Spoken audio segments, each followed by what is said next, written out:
persepsi kita tentang makna jahiliyah, Kiai? Mereka justru lebih canggih dalam teknologi. Jahiliyah itu bukan berarti dalam bentuk tatanan hidup sebenarnya. Disebut zaman jahiliyah bahwa mereka tidak menyadari akan tujuan hidup. Kehancuran Fir'aun itu sendiri dari apa yang dia benci kan. Lalu kemudian dengan hadirnya Musa alaihissalam, Allah jadikan wasilah untuk menghancurkan Fir'aun itu sendiri. Ketika kita berbicara tentang masa depan generasi muda, itu tugas kita bersama. Orang tua harus mengambil peran yang sama terhadap apa yang sudah dilakukan oleh pesantren. Wahai Sungai Nil, jikalau engkau mengalir karena niatmu dan keinginanmu sendiri, maka janganlah engkau mengalir sekali lagi. Tapi kalau engkau mengalir karena Allah Subhanahu wa taala, maka mengalirlah.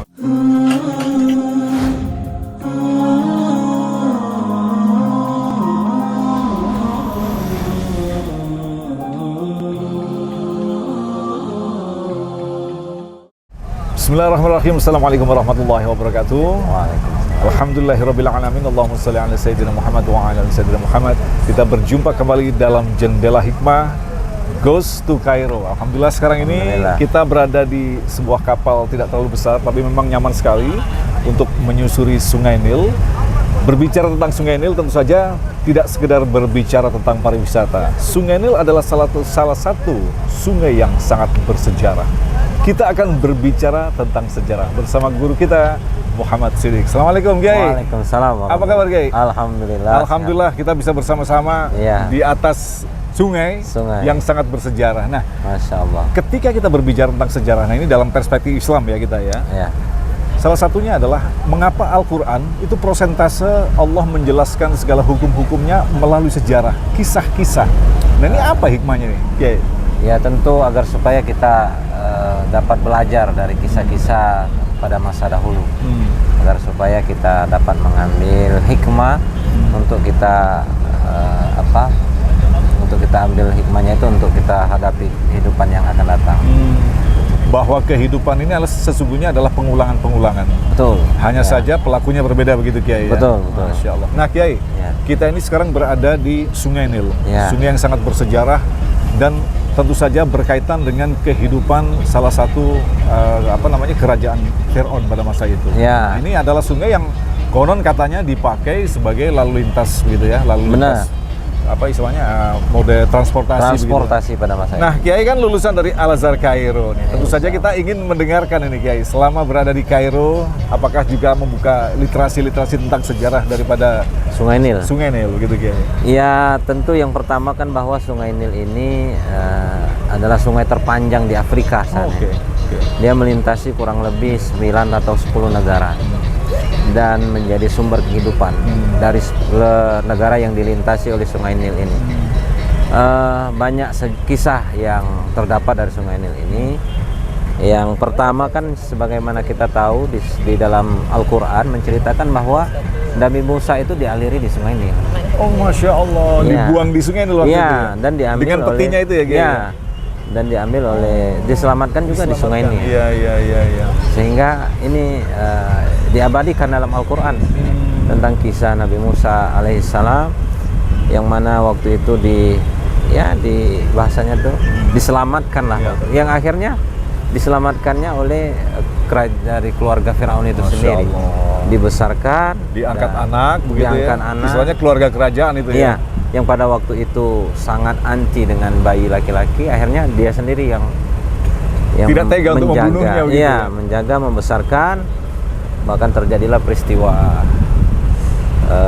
pengejaran Firaun. Tadi kita barusan lihat ke museum Ramses II tadi yang Allah abadikan juga akhirnya sebagai pelajaran untuk kita. Masya Allah, ternyata cara Allah sangat misterius sekali. Fir'aun adalah salah satu orang yang menganggap bahwa dirinya adalah Tuhan. Benar. Saya bisa membunuh orang, siapapun bisa saya bunuh, tapi tidak bisa menghidupkan. Nah, ini ada hikmah yang sangat menarik, ya. Mengapa dihadirkan sosok Musa dalam kehidupan Fir'aun? Kan Fir'aun waktu itu konon katanya sangat sayang sekali, padahal dia adalah benci dengan bayi laki-laki gitu ya. Cara istilahnya Allah akan menasehati Fir'aun mungkin ya dengan melalui Nabi Musa itu seperti apa mungkin ibrohnya itu, Kiai? Iya, bahwa sebenarnya kehancuran Fir'aun itu sendiri dari apa yang dia benci kan. lalu kemudian dengan hadirnya Musa alaihissalam, Allah jadikan wasilah untuk menghancurkan Fir'aun itu sendiri. Ya begitu kisahnya, bahwa Nabi Musa kecil kan, yang waktu itu kalau seandainya tidak dilakukan, dialiri mungkin. Ya tapi begitulah cara Allah memberikan. Menarik pelajaran. sekali berbicara tentang cara Allah bekerja begitu ya. Artinya dari awal Allah memang menulis sebuah skenario yang harus terjadi begitu ya. Musuh Allah kemudian dihadirkan nabi-nabi yang akan mengingatkan begitu ya Kiai ya. Nah, kita sekarang akan berbicara tentang ini Kiai. Kalau tadi kita kan hari ini kita sudah melakukan perjalanan di beberapa tempat, salah satunya adalah piramid. Kemudian sekarang kita mengunjungi Sungai Nil. Mungkin ini kalau kita mau menyelam ke dalam ditemukan banyak artefak-artefak begitu ya Kiai ya. Nah, yang sangat menarik sekali adalah bahwa sejarah itu memang harus kita ambil ibrohnya di sini. Saya sangat kagum tadi juga dengan piramida. Orang selalu mengatakan begini, ini zaman jahiliyah. Zaman jahiliyah itu mungkin tidak bisa dimaknai zaman orang bodoh. Ya kan Kiai ya? Artinya mungkin kita harus merubah persepsi kita tentang makna jahiliyah Kiai. Ternyata mereka justru lebih canggih dalam teknologi. Nah, jahiliyah itu dalam arti apa sebenarnya Kiai? Jadi jahiliyah itu bukan berarti dalam bentuk tatanan hidup sebenarnya. Disebut zaman jahiliyah bahwa mereka tidak menyadari akan tujuan hidup. Sebenarnya yang kita kenal dalam sejarah Islam ada namanya Abu Jahal. Sebenarnya dia bukan orang bodoh. Dia orang terpandang, dia pembesar kafir Quraisy. Tapi karena dia tidak memahami tujuan hidup yang dibawa oleh Rasulullah sebagai risalah dakwah, sehingga dia dijuluki dengan Abu Jahal. Bahwa jahiliyah di sini bukan bukan peradaban ya. Bahwa mereka ya hidupnya hanya untuk poya-poya, terus menyembah sesuatu yang tidak memberikan manfaat, terus melakukan kebiasaan yang di luar nalar manusia, sehingga dengan notabene itu mereka dijuluki dengan bangsa jahiliyah. Jahil sendiri itu dalam terminologi bahasa Arab itu apa maknanya? Iya, sebenarnya bodoh. Bodoh. Bodoh. Orang yang bodoh itu jahil. Kalau kita bandingkan tadi, mereka mampu membangun peradaban yang sangat tinggi. Kemudian salah satunya Sungai Nil menjadi pelabuhan untuk menukar barang dan sebagainya. Artinya jahil itu kita maknai bodoh dalam tauhidan. Mungkin seperti apa? Iya, betul. Tujuan hidup itu kan kita berbicara untuk apa kita hidup. Nah, itu ketika orang-orang memahami dalam literasi dakwah, ya bahwa memang hidup kita kan untuk beribadah. Wa ma khalaqtul jinna wal insa illa liya'budun. Hanya untuk Nah, pada fase itu yang mereka tidak pahami. Nah, sehingga kehidupan mereka ya hanya menyembah sesuatu yang tidak berguna pada waktu. Bahkan kalau kita berbicara di pesisir ini ada daerah Nuaiba, nama desa itu yang dulu konon mereka menyembah buaya.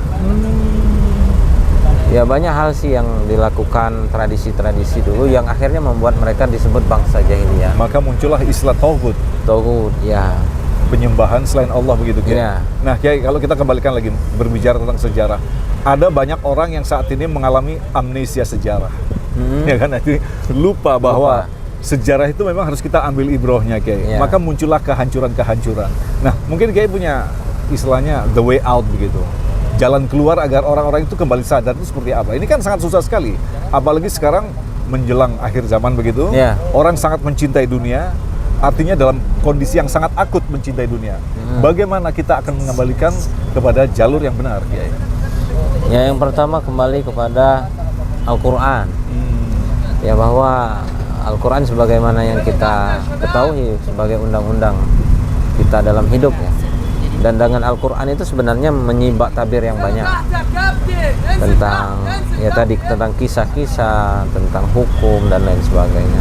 Maka hal pertama yang harus dilakukan oleh kita agar supaya kita melek sejarah, melek akan histori agama kita, ya kembalilah kita dengan Al-Quran. Bagaimana tadi di pembukaan kan, hampir berapa puluh persen ya, 70-80% Al-Quran itu bercerita tentang sejarah semua.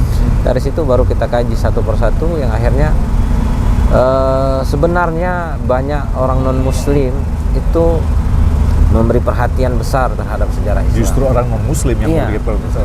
Kita lihat tadi di museum-museum itu banyak turis-turis yang mereka dengan seksama meneliti satu persatu artefak yang ditinggalkan.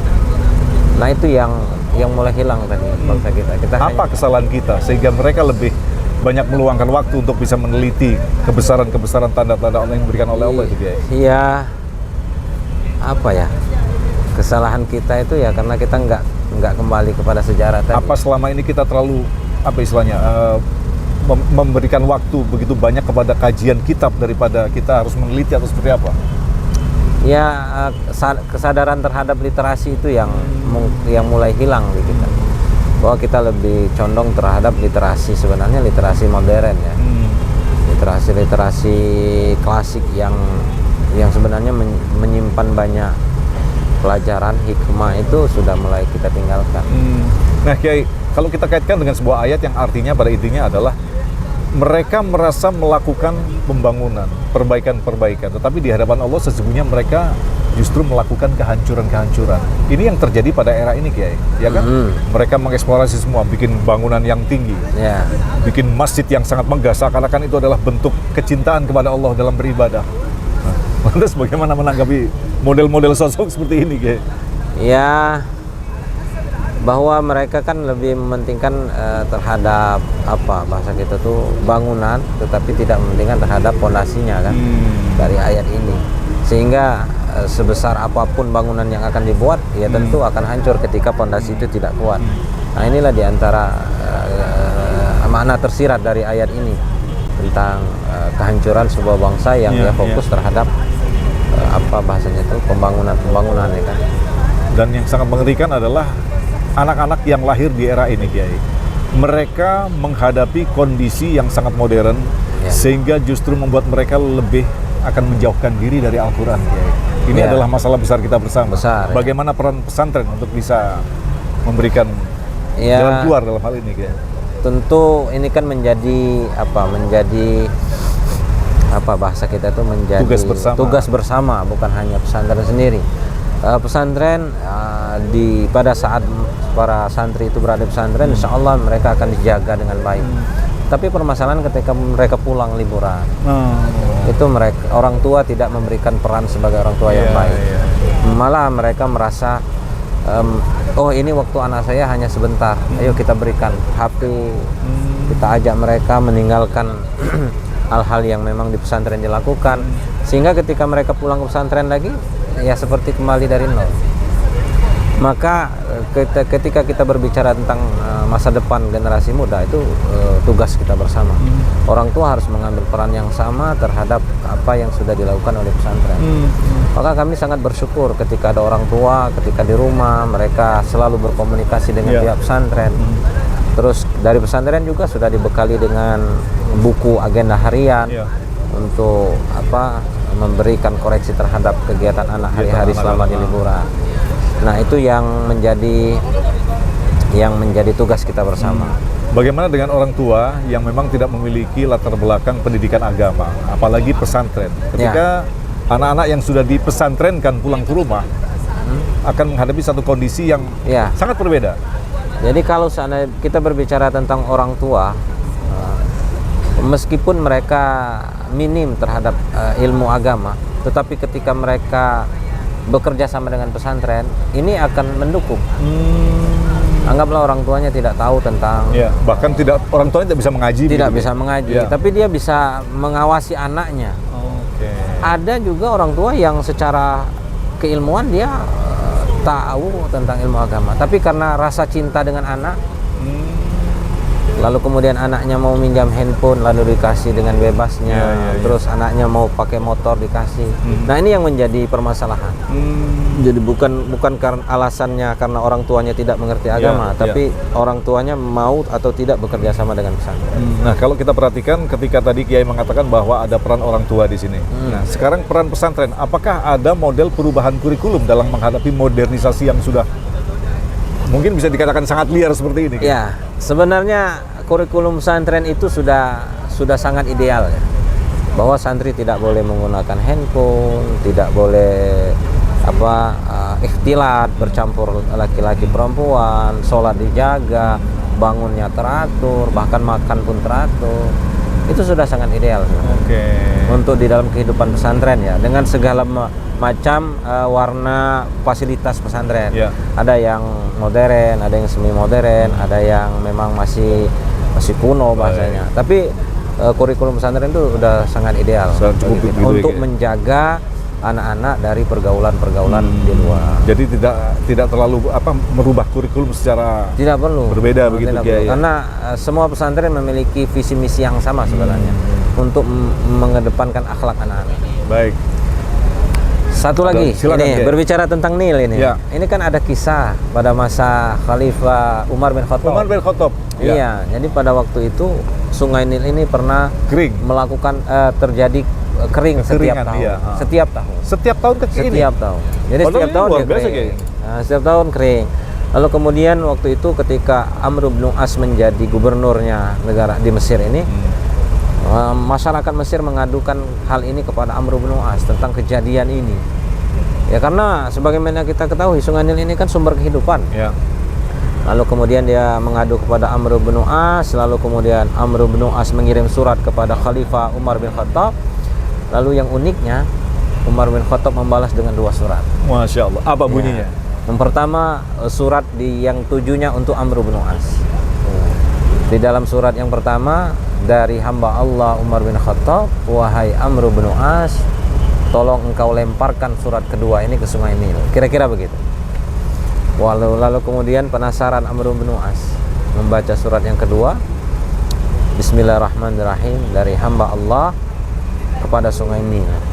Wahai Sungai Nil, jikalau engkau mengalir karena niatmu dan keinginanmu sendiri, maka janganlah engkau mengalir sekali lagi. Masya Allah. Tapi kalau engkau mengalir karena Allah Subhanahu wa taala, maka mengalirlah. Masya Allah. Maka besok harinya, tepat hari Sabtu kalau tidak salah dalam sejarah yang saya baca itu, akhirnya Sungai Nil ini mengalir. Mengalir kembali dan sampai sekarang tidak kering-kering. Sampai sekarang. Iya, sampai Gara-gara surat dari Umar bin Khattab. surat dari Umar. Dan ini Luar biasa. menjadi kisah yang fenomenal. Ternyata Sungai Nil bukan sekedar di era Raja Fir'aun begitu ya. Iya. Ternyata sampai pada masa para sahabat. Para Kiai. sahabat. Masya Allah. Nah, Alhamdulillah banyak ilmu tadi. Kita berbicara Masya Sungai Allah. Nil sampai peradaban modern sampai ke pesantren.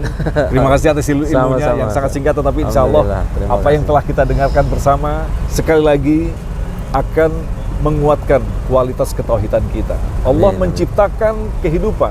Allah menciptakan tempat-tempat yang sangat spesial, bukan sekedar dikagumi, tapi ternyata diambil pelajaran dari situ. Sekali lagi seperti yang Ya. dikatakan tadi, bahwa kehidupan ini sesungguhnya sama, kisahnya sama, hanya saja pelakunya berbeda. Mudah-mudahan kita yang menyaksikan ini adalah sosok-sosok pelaku yang benar-benar berjalan di jalur ketauhidan yang benar. Amin. Terima kasih atas perhatian Anda. Assalamualaikum warahmatullahi wabarakatuh. Waalaikumsalam warahmatullahi. Terima kasih, jazakumullah khairan, sahabat-sahabat semuanya sudah mengikuti channel YouTube saya. Semoga yang kami tayangkan itu bermanfaat. Jangan lupa share, like, dan subscribe. Mudah-mudahan insya Allah kita semua dalam lindungan Allah SWT.